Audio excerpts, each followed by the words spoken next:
ಇವತ್ತು ಇಡೀ ದಿನ ಭಾರಿ ಸದ್ದು ಮಾಡಿದ್ದು ಪರಪ್ಪನ ಅಗ್ರಹಾರ ಜೈಲಿನಲ್ಲಿ ದರ್ಶನ್ ಕುಳಿತುಕೊಂಡು ಆರಾಮಾಗಿ ಸಿಗರೇಟ್ ಸೇರ್ತಾ ಕಾಫಿ ಕುಡಿತಾ ಇದ್ರು.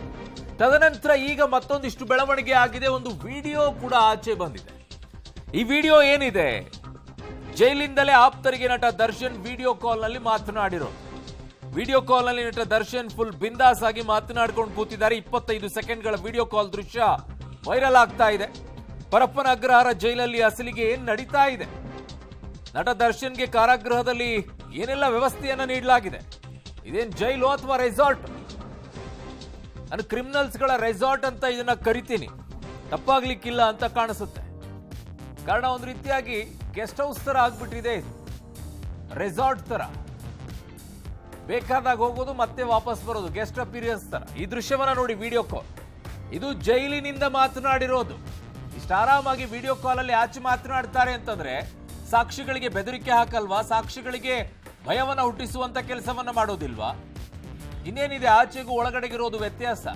ಅಲ್ಲೊಂದು ಕಾಂಪೌಂಡ್ ಗೋಡೆ ಇದೆ, ಅದನ್ನು ಹೊರತುಪಡಿಸಿದ್ರೆ ಇನ್ನೇನು ಎಲ್ಲ ವ್ಯವಸ್ಥೆ ಇದೆಯಲ್ಲ. ಇವ್ರಿಗೆ ಯಾವ ಪಶ್ಚಾತ್ತಾಪ ಇದೆ? ಎಲ್ಲಿ ಕಾಣಿಸ್ತಾ ಇದೆ ಪಶ್ಚಾತ್ತಾಪ? ನನ್ನ ಸಹೋದ್ಯೋಗಿ ನರಸಿಂಹಮೂರ್ತಿ ಈಗ ನನ್ನ ಸಂಪರ್ಕಕ್ಕೆ ಸಿಗ್ತಾ ಇದ್ರೆ, ಕ್ರೈಮ್ ಬ್ಯೂರೋ ಇಂದ. ನರಸಿಂಹಮೂರ್ತಿ, ವಿಡಿಯೋ ಮಧ್ಯಾಹ್ನದಿಂದಲೂ ಕೂಡ ಫೋಟೋನ ನೋಡ್ತಾ ಇದೀವಿ, ಈಗ ವಿಡಿಯೋ ಕೂಡ ಆಚೆ ಬರ್ತಾ ಇದೆ. ಇನ್ನು ಏನೆಲ್ಲ ವ್ಯವಸ್ಥೆಗಳನ್ನ ಇವರಿಗೆ ಮಾಡಿಕೊಡಲಾಗಿದೆ ಅಂತ ಹೇಳಿ, ಎಲ್ಲಿಂದ ಬಂತು ಮೊಬೈಲು? ವಿಡಿಯೋ ಕಾಲ್ ಹೇಗ್ ಮಾಡಿದ್ರು? ಪರಪ್ಪನ ಅಗ್ರಹಾರದ ಬಳಿ ಹೋಗ್ತಾ ಇದ್ರೆ ಅದರ ಸುತ್ತಲೂ ನಿಂತ್ಕೊಂಡ್ರೆ ನೀವೇ ಎಷ್ಟೋ ಸಲ ವರದಿಯನ್ನ ಕೊಡಬೇಕಾದ್ರೆ ಕಾಲ್ ಕನೆಕ್ಟ್ ಆಗ್ತಿರಲಿಲ್ಲ, ಕಟ್ ಆಗುತ್ತೆ, ನೆಟ್ವರ್ಕ್ ಇರಲ್ಲ ಅಲ್ಲಿ. ಇವ್ರಿಗೆಲ್ಲ ಹೇಗೆ ಒಳಗಡೆಗೆ ಸಿಗುತ್ತೆ ಅಂತ ನೆಟ್ವರ್ಕ್ಗಳೆಲ್ಲ?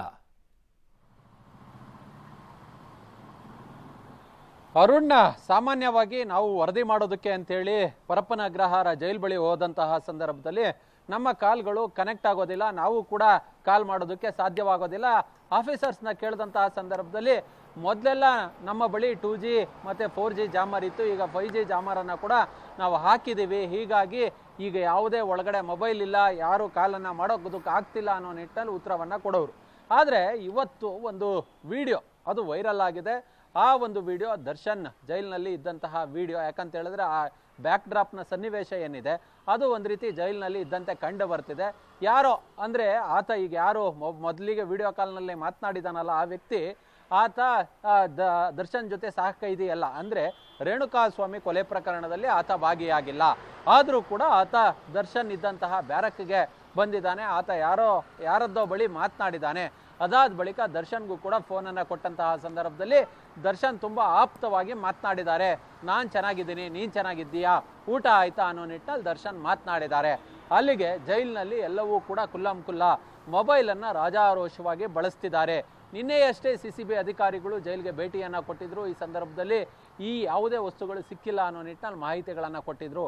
ಅಲ್ಲಿಗೆ ಪೊಲೀಸರು ಏನಾದರೂ ಜೈಲು ಗೇಟ್ ಬಳಿ ಹೋಗ್ತಿದ್ದಂತೆ ಅವ್ರಿಗೆ ಮೆಸೇಜನ್ನು ಕೊಡುವ ಕೆಲಸವನ್ನ ಮಾಡ್ತಾರೆ. ಹೀಗಾಗಿ ಇವರ ಮೊಬೈಲ್ ಇರ್ಬೋದು ಅಥವಾ ಇವರು ಸೇರ್ತಕ್ಕಂಥ ಗಾಂಜಾ ಇರ್ಬೋದು, ಮತ್ತೊಂದು ಮಗದೊಂದು ಎಲ್ಲವನ್ನ ಕೂಡ ಹೈಡ್ ಮಾಡುವ ಕೆಲಸವನ್ನ ಮಾಡ್ತಾರೆ. ಸದ್ಯ ಈ ಒಂದು ವಿಡಿಯೋ 25 ಸೆಕೆಂಡ್ಗಳ ಈ ವಿಡಿಯೋ ಏನಿದೆ ಇದು ವೈರಲ್ ಆಗಿದೆ. ಜೈಲಿನಲ್ಲಿ ಎಲ್ಲವೂ ಕೂಡ ದುಡ್ಡು ಕೊಟ್ಟರೆ ಎಲ್ಲವೂ ಕೂಡ ಸಿಗುತ್ತೆ ಅನ್ನೋದಕ್ಕೆ ಇದು ಒಂದು ತಾಜಾ ನಿದರ್ಶನ. ಅರುಣ್. ಓಕೆ ನರಸಿಂಹಮೂರ್ತಿ, ನಿಮ್ಮೆಲ್ಲ ಮಾಹಿತಿಗೆ ಧನ್ಯವಾದಗಳು. ರೇಣುಕಾಸ್ವಾಮಿ ಕೊಲೆ ಕೇಸಲ್ಲಿ ಸಿಲುಕಿರುವಂತಹ ನಟ ದರ್ಶನ್ ಕಳೆದ 2.5 ತಿಂಗಳಿನಿಂದ ಪರಪ್ಪನ ಅಗ್ರಹಾರ ಜೈಲಿನಲ್ಲಿದ್ದಾರೆ. ಇನ್ನೇನು ಈ ಪ್ರಕರಣ ಸಂಬಂಧ ಚಾರ್ಜ್ ಶೀಟ್ ಸಲ್ಲಿಕೆಗೆ ಪೊಲೀಸರು ತಯಾರಿ ನಡೆಸಿದ್ದಾರೆ ಎನ್ನುವ ಹೊತ್ತಲ್ಲೇ ನಟ ದರ್ಶನ್ಗೆ ಸಂಬಂಧಿಸಿದ ಫೋಟೋ ಒಂದು ಭಾರಿ ಸಂಚಲನವನ್ನು ಇವತ್ತು ಸೃಷ್ಟಿ ಮಾಡಿತು. ಜೈಲಲ್ಲಿ ನಟ ದರ್ಶನ್ ಐಷಾರಾಮಿ ಜೀವನವನ್ನು ನಡೆಸ್ತಾ ಇದ್ದಾರಾ, ಅವರಿಗೆ ರಾಜ್ಯಾತಿಥ್ಯ ಪಡಿತಾ ಇದ್ದಾರಾ ಎಂಬ ಅನುಮಾನಗಳಿಗೆ ಇದು ಕಾರಣವಾಗಿದೆ. ನಟ ದರ್ಶನ್ ಜೈಲಿನ ಆವರಣದ ಹುಲ್ಲು ಹಾಸಿನ ಮೇಲೆ ಚೇರ್ನಲ್ಲಿ 3 ಜೊತೆಗೆ ಕುಳಿತುಕೊಂಡು ಒಂದು ಕೈಯಲ್ಲಿ ಸಿಗರೇಟ್ ಹಿಡ್ಕೊಂಡು ಮತ್ತೊಂದು ಕೈಯಲ್ಲಿ ಏನನ್ನು ಕುಡಿಯಲು ಮಗ್ ಹಿಡಿದ ಫೋಟೋ ಜೈಲಿನಿಂದಲೇ ಲೀಕ್ ಆಗಿದೆ. ವಿಗ್ ಇಲ್ಲದ ನಟ ದರ್ಶನ್ ಬಿಂದಾಸ್ ಆಗಿ ಇಬ್ಬರು ನಟೋರಿಯಸ್ ರೌಡಿಗಳ ಜೊತೆಗೆ ಕೂತುಕೊಂಡು ಹರಟೆ ಹೊಡಿತಾ ಇರೋದು ಈ ಫೋಟೋದಲ್ಲಿ ಕಾಣಬಹುದು, ನೋಡ್ತಾ ಇದ್ದೀರಾ. ನಟೋರಿಯಸ್ ರೌಡಿ ಶೀಟರ್ಗಳಾದ ವಿಲ್ಸನ್ ಗಾರ್ಡನ್ ನಾಗ, ಕುಳ್ಳ ಸೀನಾ ಹಾಗೂ ತನ್ನ ಮ್ಯಾನೇಜರ್ ನಾಗರಾಜ್ ಜೊತೆಗೆ ನಟ ದರ್ಶನ್ ಕುಳಿತುಕೊಂಡಿದ್ದಾರೆ. ಈ ಫೋಟೋ ಇದೀಗ ವೈರಲ್ ಆಗಿದೆ. ಜೈಲು ವ್ಯವಸ್ಥೆಯನ್ನೇ ಪ್ರಶ್ನೆ ಮಾಡುವಂತಾಗಿದೆ. ದುಡ್ಡಿದ್ದವರಿಗೆ ಜೈಲ್ ಅನ್ನೋದು ಅರಮನೆನಾ? ಜೈಲಲ್ಲಿ ಏನು ಬೇಕಾದ್ರೂ ಸಿಗುತ್ತಾ? ರೌಡಿ ಶೀಟರ್ಗಳ ಜೊತೆಗೆ ನಟ ದರ್ಶನ್ಗೆ ನಂಟಿದೆಯಾ? ಹಾಗಿದ್ರೆ ಇಷ್ಟು ದಿನ ನಟ ದರ್ಶನ್ ಮನೆ ಊಟ ಬಯಸಿ ಅರ್ಜಿ ಹಾಕಿದ್ದು ಜೈಲಾಧಿಕಾರಿಗಳು ಕೊಡೋಕ್ಕಾಗೋದಿಲ್ಲ ಅಂತ ಖಂಡತುಂಡವಾಗಿ ಹೇಳಿ ಹೈಕೋರ್ಟ್ಗೆ ವರದಿ ನೀಡಿದ್ದು ಎಲ್ಲ ಡ್ರಾಮಾನ ಅನ್ನುವಂಥ ಪ್ರಶ್ನೆಗಳು ಕೂಡ ಈಗ ಹೇಳದೆ ಇರೋಕ್ಕೆ ಸಾಧ್ಯನೇ ಇಲ್ಲ. ಎಲ್ಲವೂ ಕೂಡ ಅನುಮಾನಗಳಿಗೆ ಎಡೆ ಮಾಡ್ತಾ ಇದೆ. ಈ ರೀತಿಯಾದಂಥ ವ್ಯವಸ್ಥೆಯನ್ನು ನೀವು ಜೈಲಿನಲ್ಲಿ ಕೊಡುವಂಥದ್ದೇ ಆದರೆ ಅವ್ರನ್ನ ವಿಚಾರಣಾಧೀನ ಕೈದಿಯಾಗಿ ನ್ಯಾಯಾಂಗ ಬಂಧನಕ್ಕೆ ಕೊಡುವಂಥ ವ್ಯವಸ್ಥೆ ಯಾಕೆ ಬೇಕು? ಬಿಟ್ಬಿಡಿ, ಹೋಮ್ ಕ್ವಾರಂಟೈನ್ ಆಗಲಿ, ಮನೆಯಲ್ಲೇ ಇರಲಿ ಬಿಡಿ. ಅವ್ರ ಮನೆಗೆ ಒಂದು ಕಾಂಪೌಂಡಿಗೆ ಒಂದು ಬೀಗ ಹಾಕಿ ಇಟ್ಬಿಡು, ಅವ್ರನ್ನ ಪೊಲೀಸರನ್ನ ಇಟ್ಬಿಡಿ. ಇಲ್ಲಿ ಒಳಗಡೆಗೆ ಅವ್ರನ್ನ ಬ್ಯಾರೆಕಲ್ಲಿ ಹಾಕ್ಬಿಟ್ಟು ಒಂದೊಂದು ಶಿಫ್ಟಲ್ಲಿ 3 ಜನನ್ನ, ಇವರಿರುವಂಥ ಒಂದೇ ಬ್ಯಾರೆಕಲ್ಲಿ 9 ಜನ ಸಿಬ್ಬಂದಿಗಳಿದಾರಂತೆ. ಒಂದು ಶಿಫ್ಟಲ್ಲಿ 3 ಜನ ಇರ್ತಾರೆ, ಒಟ್ಟು 9 ಜನ ಶಿಫ್ಟಲ್ಲಿ ಇರ್ತಾರೆ. ಅವ್ರಿಗೆ ಸಂಬಳ ಕೊಟ್ಕೊಂಡು ಈ ವ್ಯವಸ್ಥೆಯನ್ನು ಮಾಡಿಕೊಂಡು ಬೇಕಾಗಿರೋದೆಲ್ಲ ಕೊಡೋ ರೀತಿಯಲ್ಲಿ ಮಾಡಿ ಅವ್ರು ನ್ಯಾಯಾಂಗ ಬಂಧನದಲ್ಲಿದ್ದಾರೆ. ಅವ್ರಿಗೆ ಮನೆ ಊಟ ಬೇಕಂತೆ, ಅವರಿಗೆ ಆ ಸಮಸ್ಯೆ ಆಗ್ತಾ ಇದೆ ಅಂತೆ, ಅವ್ರಿಗೆ ಅನಾರೋಗ್ಯ ಸಮಸ್ಯೆ ಆಗಿದೆ, 10 kg ಇಳಿದು ಬಿಟ್ಟಿದ್ದಾರೆ. ಅಯ್ಯಯ್ಯಯ್ಯೋ, ಬುಕ್ ಓದ್ತಾ ಇದ್ದಾರಂತೆ, ಭಗವದ್ಗೀತೆ ಓದ್ತಾ ಇದ್ದಾರಂತೆ. ಅವರು ಬ್ಯಾರೆಕಲ್ಲೆಲ್ಲ ಬರೀ ಬುಕ್ಸ್ಗಳೇ ಕಾಣಿಸ್ತಾ ಇವೆ ಅಂತೆ. ಏನು ಕೊಟ್ಟಿದ್ದೆ ಬಿಲ್ಡಪ್ಗಳನ್ನು. ಯಾವ ಜೈಲಿನಲ್ಲಿ ಈ ರೀತಿ ಚೇರ್ಗಳನ್ನು ಹಾಕಿ ಕೂತ್ಕೊಂಡು ಟೇಬಲ್ ಹಾಕಿ ಕೊಡ್ತಾರ್ರಿ? ಆ ಜೈಲಿನಲ್ಲಿರುವಂಥವ್ರಿಗೆ ರೇಣುಕಾಸ್ವಾಮಿ ಹೇಗೆ ಕೊಲೆ ಆಗಿತ್ತು, ಬಾಡಿ ಯಾವ ರೀತಿಯಾಗಿತ್ತು, ಏನು ಪರಿಸ್ಥಿತಿ ಇತ್ತು, ಹೇಗೆಲ್ಲ ಹೊಡೆದಿದ್ದಾರೆ ಅನ್ನುವಂಥ ಕನಿಷ್ಠ ಜ್ಞಾನವೂ ಕೂಡ ಇಲ್ವಾ? ಈ ರೀತಿಯಾಗಿ ಟ್ರೀಟ್ಮೆಂಟ್ ಕೊಡ್ತಿರಲ್ಲ. ನಿಮ್ಮ ಮನೆಯಲ್ಲಿರೋರು ಯಾರಿಗಾದ್ರೂ ಹಾಗೆ ಹೊಡೆದು ಯಾರಾದರೂ ಕೊಲೆ ಮಾಡಿ ಬಂದವ್ರಿಗೆ ಇದೇ ರೀತಿ ಟ್ರೀಟ್ಮೆಂಟ್ ಕೊಡ್ತಾ ಇದ್ರೆ ಜೈಲಿನಲ್ಲಿರುವಂಥ ಸಿಬ್ಬಂದಿಗಳೇ, ಜೈಲಾಧಿಕಾರಿಗಳೇ? ನಿಮ್ಮ ಮನೆಯಲ್ಲಿರೋರಿಗೆ ಯಾರಿಗಾದ್ರೂ ಹಾಗೆ ಆಗಿದ್ರೆ ಮಾಡ್ತಾ ಇದ್ರಾ? ಕಣ್ಣೀರಿಡ್ತಾ ಇದ್ದಾರೆ ರೇಣುಕಾಸ್ವಾಮಿ ಕುಟುಂಬ, ನ್ಯಾಯ ಕೊಡಿಸಿ ಅಂತ. ನಮಗೆ ನಂಬಿಕೆ ಇದೆ ಕಾನೂನಿನ ಮೇಲೆ ಅಂತೇಳಿ. ಕಾನೂನಿನ ಮೇಲೆ ನಂಬಿಕೆ ಇಟ್ಕೊಂಡು ಕೂತಿದ್ದಾರೆ ಅವರು. ನೀವು ನೋಡಿದ್ರೆ ಒಳಗಡೆ ಕೂತ್ಕೊಂಡು ಅವ್ರಿಗೆ ಈ ರೀತಿಯಾಗಿ ಸವಲತ್ತುಗಳನ್ನು ಕೊಟ್ಕೊಂಡು ಕೂತ್ಕೊಳ್ತಿರಲ್ಲ. ಏನು ಅನ್ಸಲ್ವಾ? ನಿಮ್ಮ ಮನೆಯಲ್ಲಿರೋರ್ಗೆ ಆಗಿದ್ದಿದ್ರೆ ಗೊತ್ತಾಗಿರೋದು ಈ ರೀತಿ ಸವಲತ್ತು ಕೊಡಬೇಕಾ ಬೇಡವಾ ಅಂತ ಹೇಳಿ. ಅಸಹ್ಯ ಅನಿಸುತ್ತೆ. ವ್ಯವಸ್ಥೆ ಬಗ್ಗೆನೇ ಅಸಡ್ಡೆ ಹುಟ್ಟಕ್ಕೆ ಶುರುವಾಗ್ಬಿಟ್ಟಿದೆ ನಿಮ್ಮಂಥವರಿಂದಾಗಿ. ವ್ಯವಸ್ಥೆ ಸರಿಯಾಗಿದೆ, ಅಲ್ಲಿರೋರು ಸರಿ ಇಲ್ಲ, ಅದ್ರ ಹಣೆ ಬರ ಇದೆಲ್ಲ. ಒಂಥರ ಕ್ರಿಮಿನಲ್ಗಳಿಗೆ ರೆಸ್ಟೋರೆಂಟ್ ಥರ ಆಗಿಟ್ಟಿದೆ ಇದು, ಏನೋ ರೆಸಾರ್ಟ್ ಥರ. ಜೈಲುಗಳು ರೆಸಾರ್ಟು, ಗೆಸ್ಟ್ ಅಪೀರಿಯನ್ಸ್ ಬರೋದು, ಹೋಗ್ತಾ ಇರ್ತಾರೆ. ನೋಡಿ, ಅವನು ಆರಾಮಾಗಿ, ಅವನು ರೌಡಿ ಶೀಟ್ರು ಆರಾಮಾಗಿ ಕೂತ್ಕೊಂಡಿದ್ದಾನೆ ಚೇರಲ್ಲಿ ನಕ್ಕೊಂಡು. ಪದೇ ಹೋಗ್ತಾನಂತೆ ಅವನು ಇಂಥವೇ ಕೇಸ್ ಮಾಡಿಕೊಂಡು. ಇಂಥವ್ರಿಗೆಲ್ಲ ಇದು ಮನಸ್ಸು ಪರಿವರ್ತನೆ ಮಾಡುವಂಥ ಕೇಂದ್ರಗಳಂತೀವ. ಸುದ್ದಾಯಿತು. ಜೈಲಲ್ಲಿ ನಟ ದರ್ಶನ್ ಐಷಾರಾಮಿ ಜೀವನ ನಡೆಸ್ತಾ ಇರುವಂತೆ ಕಾಣುವ ಫೋಟೋ ವೈರಲ್ ಆಗಿದ್ದು ಸಾಕಷ್ಟು ಆಕ್ರೋಶಕ್ಕೂ ಕೂಡ ಕಾರಣವಾಗಿದೆ. ಏನು ಮಾಡ್ತೀರಾ ಆಕ್ರೋಶ ಮಾಡ್ಕೊಂಡು? ಏನು ಮಾಡೋಕ್ಕಾಗತ್ತೆ ನಮ್ಮ ಹತ್ರ? ಪರಪ್ಪನ ಅಗ್ರಹಾರ ಜೈಲಲ್ಲಿ ಈ ರೀತಿ ಚೇರ್ ಹಾಕ್ಕೊಂಡು ನಟೋರಿಯಸ್ ರೌಡಿ ಜೊತೆಗೆ ಬಿಂದಾಸಾಗಿ ಚೇರಲ್ಲಿ ಕುಳಿತುಕೊಂಡು ಟಿಪಾಯಿ ಮುಂದೆ ಇಟ್ಕೊಂಡು ಟೀ ಕುಡಿಯುವ ವ್ಯವಸ್ಥೆಯನ್ನು ನಾವೆಂದೂ ಕಂಡಿರಲಿಲ್ಲ ಅಂತ ನಿವೃತ್ತ ಪೊಲೀಸ್ ಅಧಿಕಾರಿ SK ಉಮೇಶ್ ಅವರು ಹೇಳಿಕೆ ಕೊಟ್ಟಿದ್ದಾರೆ.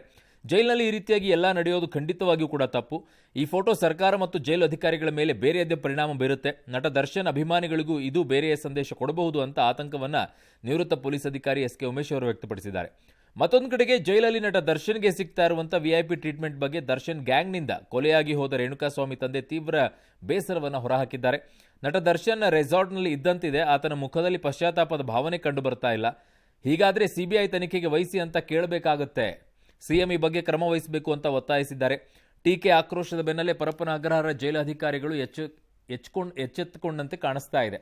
ಬ್ಯಾರಕ್ ಹೊರಗಿದ್ದ ಎಲ್ಲ ವಿಚಾರಣಾಧೀನ ಕೈದಿಗಳನ್ನು ಅವರವರ ಸೆಲ್ಗಳಿಗೆ ಕಳಿಸಿದಾರಂತೆ. ಕ್ಯಾಂಟೀನು, ಬಾತ್ರೂಮ್ಗಳಲ್ಲಿ ಅಕ್ರಮವಾಗಿ ಇರಿಸಿದ್ದ ಎಲ್ಲ ನಿಷೇಧಿತ ವಸ್ತುಗಳನ್ನು ಹುಡುಕಿ ವಶಕ್ಕೆ ಪಡೆದಿದ್ದಾರಂತೆ. ಇನ್ನೇ ಬಗ್ಗೆ ಆಂತರಿಕ ತನಿಖೆಗೆ ಕಾರಾಗೃಹ DGP ಆದೇಶವನ್ನು ಹೊರಡಿಸಿದ್ದಾರೆ. ಗ್ಯಾಂಗ್ ಕಟ್ಕೊಂಡು ಕೂತ್ಕೊಂಡ್ರೆ ಜನ ಏನಂತಾರೆ, ನೀನು ಬದಲಾವಣೆ ಆಗಿದ್ಯಾ, ನೀನು ಖಂಡಿತವಾಗ್ಲೂ ನಿನ್ನ ಮೇಲೆ ಒಳ್ಳೆ ಅಭಿಪ್ರಾಯ ಬರುವುದಿಲ್ಲ. ನೀನು ಏನೇ ಇರ್ಬೋದು, ನೀನು ಯಾವ ಆ್ಯಕ್ಟರ್ ಆಗಿರ್ಬೋದು, ನೀನು ಎಷ್ಟೇ ಇನ್ಫ್ಲೂಯೆನ್ಸ್ ಮಾಡಿಬಿಡ್ಬೋದು, ಆದರೆ ಮನುಷ್ಯನ ಮನಸ್ಥಿತಿ ಏನು ಅಂತದ್ದು ಇರ್ತದಲ್ಲ, ಅದು ಬದಲಾವಣೆ ಆಗಬೇಕಲ್ಲ. ಜೈಲಾಗಿರ್ಬೇಕು ಅನ್ನೋ ತೊಂದು ಆಗಬಾರ್ದು. ಎಲ್ಲ ಸಾಮಾನ್ಯ ಕೈದಿಗಳಿಗೆ ಕೊಡ್ತಾರೆ, ಆ ರೀತಿ ಇರಬೇಕವೇನ. ಬಹಳ ಆಶ್ಚರ್ಯ ಅನಿಸ್ತದೆ. ಎಲ್ಲಿ ಅತಿಥಿ ಗೃಹದಲ್ಲಿ ಕೂತಿದ್ದಾರೆ, ಅನಿವಾರ್ಯವಾಗಿ CBI ತನಿಖೆ ಆಗ್ಬೇಕು ಅಂತ ಅನಿಸ್ಬಿಡ್ತದೆ. ಟಿವಿಯನ್ನ ನೋಡಿ ಅದಕ್ಕೆ ನಮ್ಗೆ ಶಾಕ್ ಆಯ್ತು. ಯಾಕಂದ್ರೆ ಇಲ್ಲಿವರೆಗೂ ಸರಿಯಾಗಿರುವಂತಹ ದಾರಿಯಲ್ಲಿನೇ ತನಿಖೆಗಳು ಎಲ್ಲ ನಡೀತಾ ಇದೆ. ಈ ವಿಚಾರಕ್ಕೆ ಇನ್ನೊಮ್ಮೆ ಯಾವ ಕಾರಣಕ್ಕೂ ಈ ರೀತಿ ಆಗ್ಬಾರ್ದು. ಆಂತರಿಕ ತನಿಖೆ ಕೊಟ್ಟಿದಂತೆ ಉಪ್ಪಿನಕಾಯಿ ಹಾಕೊಂಡು ನೆಕ್ಕೊಳ್ಳಿ. ಪ್ರತಿ ಬಾರಿ ಇಂಥದ್ದಾಗತ್ತೆ, ಒಂದಿಷ್ಟು ಕ್ರಮ ತಗೊಳ್ತೀರಾ, ಯಾರೋ ಕೆಳ ಸಿಬ್ಬಂದಿಗಳನ್ನ ಬಲಿ ಕೊಟ್ಟು ಅವ್ರನ್ನ ಕಳಿಸ್ತೀರಾ ಮನೆಗೆ, ಆಮೇಲೆ ನಿಮ್ಮ ಪಾಡಿಗೆ ನೀವು ಮಾಡ್ತೀರಾ. ಯಾಕಂದ್ರೆ ಇದು ವರ್ಕೌಟ್ ಆಗ್ತಾ ಇರತ್ತೆ ಅಲ್ಲ, ಇಲ್ಲಿದೆಯಲ್ಲ, ಇದೇ ನಿಮಗೆಲ್ಲ ಬೇಕಾಗಿರೋದು. ಅವ್ರು ಏನೇನು ದೊಡ್ಡವ್ರು ಬರ್ತಾರೆ ಕೊಡ್ತಾರೆ, ನಿಮಗೆ ಅದಕ್ಕೆ ತಕ್ಕಂಗೆ ಅಡ್ಜಸ್ಟ್ ಆಗ್ತೀರಾ, ಏನೆಲ್ಲ ವ್ಯವಸ್ಥೆ ಬೇಕೋ ಮಾಡ್ಕೊಳ್ತೀರಾ. ಇಂಥದ್ದು ಯಾವತ್ತೋ ಬಂದಾಗ ಒಬ್ಬರನ್ನ ಬಲಿ ಕೊಡೋದು, ಮನೆಗೆ ಕಳಿಸೋದು, ಮುಗೀತು, ನಿಮ್ಮ ಕ್ರಮ ತಗೊಂಡಿದ್ದೀವಿ ಅಷ್ಟೇ. ಉದ್ಧಾರನೇ ಆಗಲ್ಲ ಈ ಜೈಲುಗಳಂತೂ. ಅಷ್ಟಕ್ಕೂ ಪರಪ್ಪನ ಅಗ್ರಹಾರ ಜೈಲಲ್ಲಿ ನಟ ದರ್ಶನ್ ಜೊತೆಗೆ ಬಿಂದಾಸಾಗಿ ಕುಳಿತ ನಟೋರಿಯಸ್ ರೌಡಿ ಶೀಟರ್ಗಳ ಹಿನ್ನೆಲೆ ಏನು ಅನ್ನೋದನ್ನ ನೋಡೋಣ. ನೋಡ್ಬಿಡಿ ಫಸ್ಟು ಅವ್ರ ಜೊತೆಗೆ ಏನೇನಿದ್ದಾರೆ, ಯಾರ್ಯಾರಿದ್ದಾರೆ, ಅವ್ರ ಬಗ್ಗೆ ಎಲ್ಲ ಡೀಟೇಲ್ ಆಗಿ ಗೊತ್ತಾಗುತ್ತೆ. ಯಾರಿ ವಿಲ್ಸನ್ ಗಾರ್ಡನ್ ನಾಗ ಅಂತೆ. ವಿಲ್ಸನ್ ಗಾರ್ಡನ್ ನಾಗ ಬೆಂಗಳೂರಿನ ಭೂಗತ ಲೋಕದ ಡಾನ್. ಜೈಲಲ್ಲೇ ಅವಾಗವಾಗ ಗೆಸ್ಟ್ ಅಪಿಯರೆನ್ಸ್ ಆಗಿ ಹೋಗೋರು ಭೂಗತ ಲೋಕದ ಡಾನ್ ಅಂತೆ. ಯಾವ ಡಾನು?